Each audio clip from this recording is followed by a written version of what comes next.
Hello good morning students. जैसा कि आप लोगों को पता होगा कि पिछले क्लास में हम 5.1 तक पढ़ाए थे। आज हम आप लोग को अर्थमेटिक प्रोग्रेशन में एक्सरसाइज 5.2 बताने जा रहे हैं। ठीक है, ध्यान से देखिएगा। हम आप लोग को फार्मूला बताए थे उस दिन n टर्म्स, यानी कि an इज इक्वल टू होता है a plus n minus 1 into D. इसी फार्मूले से हम उसका n टर्म्स तक की वैल्यू पता करते हैं। ठीक है, अब चलिए देखिए इसमें क्वेश्चन नंबर 1 आप लोगों को दिखाई दे रहा होगा। बुक देखिए, एनसीईआरटी वाली जो बुक है, देखिए लिखा हुआ fill in the blanks in the following tables given that's a is the first terms and d is the common difference and an is the an terms of ap। ठीक है, तो देखिए a की value दी हुई है, d की value दी है, n की वैल्यू दी हुई है, आपको an की वैल्यू पूछ रही है। तो देखिए फर्स्ट में लिखेंगे, पहले का फर्स्ट जब सॉल्व करेंगे लिखेंगे फर्स्ट टर्म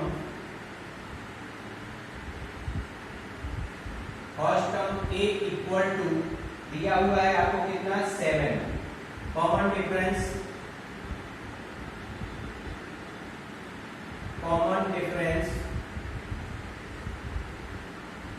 ये दिया हुआ है, कॉमन डिफरेंस d की वैल्यू दी हुई है आपको कितनी 3। ठीक है, और n इज इक्वल टू दिया हुआ है 8। इस हिसाब से an की वैल्यू पूछ रही है, तो यानी कि 8 की n की जगह पे 8 रखेंगे, तो an is equal to a plus n minus 1 into D. अब सबकी वैल्यू रख दीजिए, n की जगह पे क्या है 8, यानी कि आपको 8वां टर्म्स पता करना है कि 8वें टर्म्स पे इसका कौन सा नंबर होगा। a की जगह पे 7 रखिए प्लस n की जगह पे 8 माइनस 1 इंटू डी, डी की जगह पे क्या हो जाएगा 3। अब रख के देख लीजिए a8 इज इक्वल टू हो गया 7 प्लस 7 इंटू 3, 7 3 जा 21 में 7 ऐड कर दीजिए 28, यानी कि a8 की वैल्यू आपको कितनी हो गई 28। इसी तरीके से आपको निकालने हैं, जैसे जहां जहां जो वैल्यू दी होगी उसको हम वैसे ही निकालेंगे। अब यहाँ पे देखिए a की वैल्यू 18 है, n की वैल्यू 10 है, d की वैल्यू नहीं दी हुई है, लेकिन लास्ट टर्म्स आपको 0 दिया हुआ है।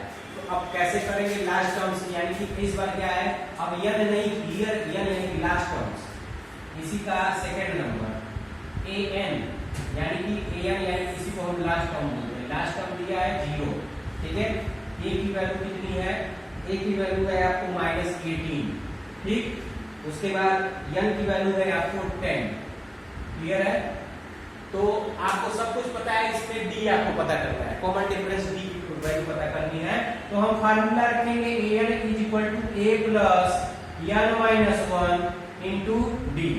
अब रख दिए, अब इसमें वैल्यू रखिए, an की जगह पे क्या रखेंगे 0, यानी कि यहाँ पे आपको बहुत ज्यादा जरूरी है, तो पहले a10 लिख लीजिए। a10 is equal to a की जगह पे -18 प्लस n की जगह पे क्या लिखेंगे 10 minus 1 into D.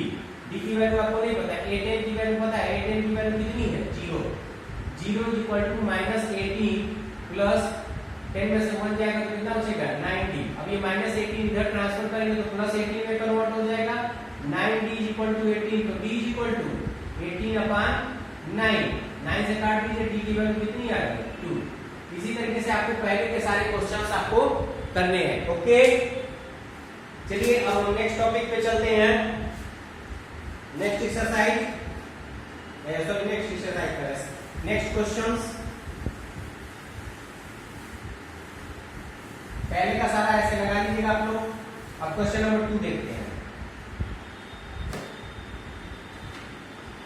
Question number 2 में कह रहा है choose the correct choice in the following statement. इसमें देखिए 13 टर्म्स ऑफ एपी पूछ रहा है। ठीक है, 13 टर्म्स यानी कि 30वां टर्म्स क्या है दिया हुआ, एपी का सीरीज जो है 10, दूसरे का फर्स्ट 10, 7, 4, ठीक है।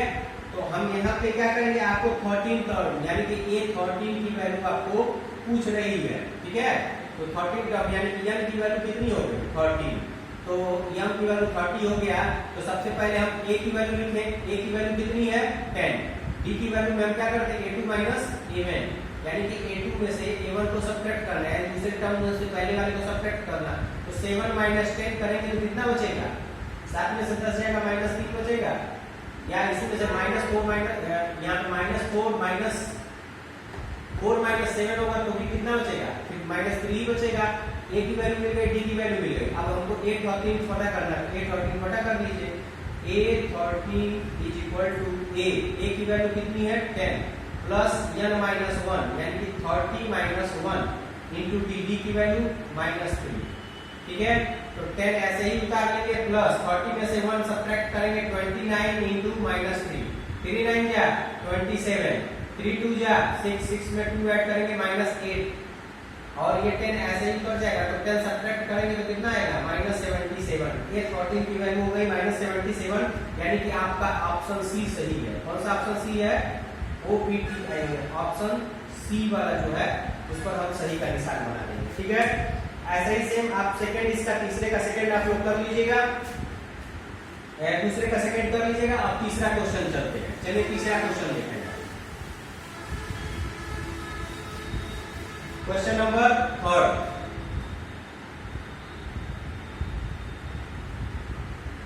3 में देखिए क्वेश्चन कह रहा है कि यहाँ पे ये ब्लॉक्स बने हुए, इन ब्लॉक्स को भरने हैं। थर्ड का फर्स्ट जो है ऐसे बॉक्स बना है, ठीक है, यहाँ पे पहले 2 लिखा है, फिर कॉमा बॉक्स, फिर कॉमा के बाद आपको लिखा है 26। ठीक है, इस हिसाब से देखो a1 की वैल्यू कितनी है 2, a2 की वैल्यू नहीं पता, a2 की जगह बॉक्स बना है, और a3 बराबर क्या है 26। क्लियर है, तो हम a1 बराबर आप जान रहे हैं a1 इक्वल टू कितना लिखा है 2। ठीक है, अब a2 बराबर क्या होता है a1 plus b, a2 equal to होता है a1 प्लस b, यानी कि a1 की वैल्यू कितनी है 2, और प्लस d की वैल्यू आपको नहीं पता है, तो ये 2 प्लस d, और a2 की वैल्यू d कितनी है, बॉक्स दिया है, यहाँ पे बॉक्स दिया है। ठीक है, इसकी जगह पे मान लीजिए late a2 equal to x, क्या मान लेंगे late a2 equal to x। ठीक, यानी कि यहाँ पे x हो गया। अब क्लियर है, अब इसके बाद यहाँ पे 26 है, ये 3 है ना, a3 का फार्मूला क्या होता है a1 प्लस 2d होता है ना। अब इसमें a3 की वैल्यू यहाँ पे 26 रख दीजिए, a1 की जगह पे कितना रखेंगे 2 रखेंगे, प्लस 2 इंटू d रख दीजिए। अब d की वैल्यू देखिए आपको मिल जाएगा, फाइंड आउट हो जाएगा। तो आपको क्या हो जाएगा, ये +2 है, इधर आएगा तो -2 होगा, 26 minus 2 is equal to 2d, 26 में से 2 सब्ट्रैक्ट होगा 24 हो जाएगा, 24 इज इक्वल टू 2d, तो d इज इक्वल टू 24/2, 2 से सब्ट्रैक्ट कर देंगे हो जाएगा कितना 12, d की वैल्यू आपको मिल गई 12। ठीक है, तो यानी कि 2 में 12 ऐड कर दीजिए, therefore x is equal to 2 plus 12, 12 में 2 ऐड कर देंगे कितना होगा 14, यानी कि इस बॉक्स में क्या भरा जाएगा 14। ओके, नहीं आंसर आप मिला लीजिए, मैच कर लीजिए कि सही है कि नहीं सही है। क्वेश्चन नंबर 3, हाँ ठीक है। चलिए इसी तरीके से एक क्वेश्चन में और समझा देना होगा आप लोगों को, इसी का थर्ड का फोर्थ।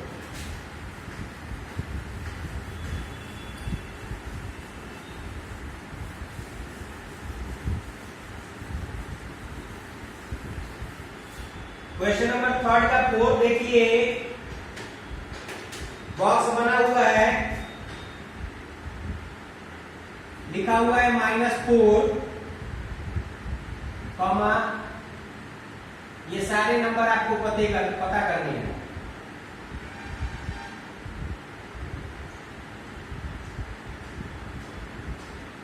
वन 2 3 4